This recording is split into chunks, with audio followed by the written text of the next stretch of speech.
Noon as to what we know about the Covenant murders on yesterday. There's one rumor going on throughout the community that we want to take a moment to clear up. There are those who think that specific individuals were targeted by the shooter who entered the building on Monday. We have no evidence that individuals were specifically targeted. This school, this church building, was a target of the shooter, but we have no information at present to indicate that the shooter was specifically targeting any one of the 6 individuals who were murdered. Chief John Drake will now update you on the progress of the investigation overnight and this morning, including what we know about the individual's purchases of firearms over the past couple of years. Again, this will be a brief briefing today. Chief John Drake. Good afternoon, everyone. Thank you again for being here. Just a brief update of what we know right now. We've interviewed the parents of Audrey Hale, and we've determined that Audrey bought 7 firearms from 5 different local gun stores here legally. They were legally purchased. 3 of those weapons were used yesterday during this horrific tragedy that happened. We know that they felt that she had 1 weapon and that she sold it. She was under care, doctor's care, for an emotional disorder. Law enforcement knew nothing about the treatment she was receiving, but her parents felt that she should not own weapons. They were under the impression that when she sold the 1 weapon that she did not own anymore. As it turned out, she had been hiding several weapons within the house. We also don't have a motive at this time. We feel that these students that were targeted were randomly targeted. There was not any particular student that she was looking for at the time of the incident. And that's what we know as I speak, and we'll take any questions that you have. So in the manifesto, there's several different writings about other locations. There were locations, there was talks about the school. There was a map of the school, a drawing of how potentially she would enter and the assaults that would take place. It's quite a bit of writing to it. I have not read the entire manifesto. Our team and the FBI has been working on this. Chief, can you clarify where exactly the victims were located? You mentioned the common area. Were they all together, the students and the adults at the same time? Where were they? So they were spread out in different locations. When I went into the actual church, the kids had already been transported to the hospital. Also, the 2 of the adults, I did see the head school person, and she was in the hallway by the office. That's the only one. They were spread out. Wasn't in one common area, but they were spread out. Chief Drake, can you talk about the response in terms of targeting other buildings, other places? There were some writings in the manifesto about other locations, but as far as it being an actual target, I can't confirm that at this time. Chief, can we talk about your body cam footage? Did you feel like your officers did everything right? I'm sorry. Chief, live with CNN, just about the 6 victims who were killed. Where exactly were they? Were they walking through the hallways when this happened? And I also heard peripherally that perhaps the head of the school may have ran towards the shooter. It's very possible the head of the school could have done that. I can't confirm that one way or the other. I do know she was in the hallway by herself. There was a confrontation, I'm sure. You can tell the way she was laying in the hallway. There was the custodian, the African-American, as she shot through the door to enter. She sprayed rounds through the glass, striking him. You could see where he came to rest.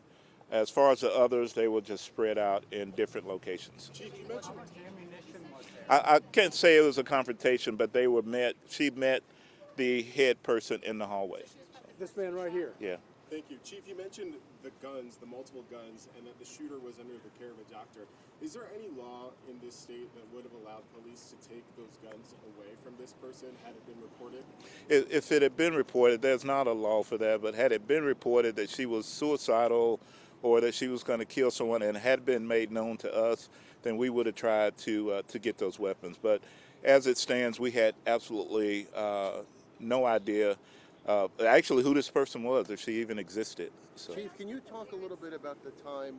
What else did the parents say? Did they expect anything like this to happen? So we know yesterday the Ms. Hale was leaving out of the residence. She had a red bag. They asked her what was in the red bag, and I think she just dismissed it because it was a motherly thing, and didn't look in the bag because at the time she didn't know that her daughter had any weapons and didn't think any differently. Again, they lost a child, so it was very traumatic for them. So, Chief, Watching the body cam. I think you were first. Yeah. So. could you talk about the police response? I know they engaged the shooter pretty quickly once they got to the school, but can you talk about the events that led up from when they got the call, what time did they arrive at the school, and could you talk about that time, because it appears about maybe like 14 minutes or so? Yeah, so they got the call at 10:13, and by 10:24 they had engaged the suspect. As they arrived on the property, there were police cars being hit by gunfire. The suspect was in an upper level. We believe there's been some training of being able to shoot from a higher level. And her gunfire, from the video I've seen, she stood away from the glass so she wouldn't be an easy target to be shot. But as officers were approaching the building, there was gunfire going on. They went in, they went through door by door as we clear buildings. They heard gunfire and immediately ran to that and then took care of this horrible situation. And how long did it take officers to actually get to the school initially from when the first call came in? From the time it went out from 10:13 to 10:24, it was over. The exact time, arrival time, I'm not sure. I know that myself, I ran emergency, and as I got there, they were coming out bloody and all kind of things were happening. So I barely missed being able or being there to go in as well. So it was really quick, the response, and I think you were next. So. Yeah, Chief, I was just going to ask you about the two officers whose body cam we've seen this morning. Had they ever been faced in a situation like that before? To my knowledge, I do not remember if those two in particular have been in that situation. Officer Collazo has worked as a paramedic with the SWAT team, so I'm sure he's had some type of weapons training. I was really impressed that with all that was going on, the danger that somebody took control and said, let's go, let's go, let's go, and went in and took care and just try to end this situation. But as far as being in this before, I'm unsure. You, sir? Sir, a friend of the families has reported, a friend of the Hale family has reportedly said that Audrey was autistic. Can you speak to that if you know if that's in fact true? I can't confirm that. I've heard that, but I can't confirm if that's true or not. Let's do one more question. One more question and we're going to stop. One more. Just on the officers, how are they faring today, 24 hours on? Any indication of the significance of yesterday, why the shooter may have done this yesterday? And also, do you have anything that could indicate whether the school was targeting for religious reasons? I can't confirm either. I'm not sure if that we're approaching a holy period at Easter and all of that. I can't confirm any of that. Do not know. And so why she targeted that particular church, we do know she was a student at that church at one point, but unsure right now if that was the reason why. And I think I'll take one more. Just on your two officers there, how are they feeling today, 24 hours on?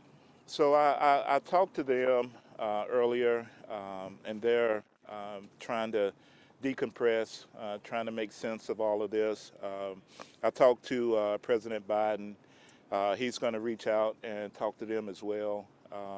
They're just trying to do whatever they can with their families and just kind of remove themselves from all of this. So. Thank you all very much. Thank you. Thank you. Chief Drake, would you say the 14-minute response time from getting the call to arriving to the school, is that acceptable? Is that something you want to look back at and see if that was, that there could have been a quicker response time? So I'll answer that. We evaluate each and every situation, and so one of my principles is we're always looking to be innovative and evolving to get better. And so we look at every single incident we have, and if there's a way to get better, we feel a response right now. From what I've seen, I don't have a particular problem with it, but we always want to get better. We always want to get there in 2 or 3 minutes. And so there's a lot of things that could have happened. Traffic was locked down, et cetera. But we're always looking to get better. What do you So tell thank scared you. kids, Chief?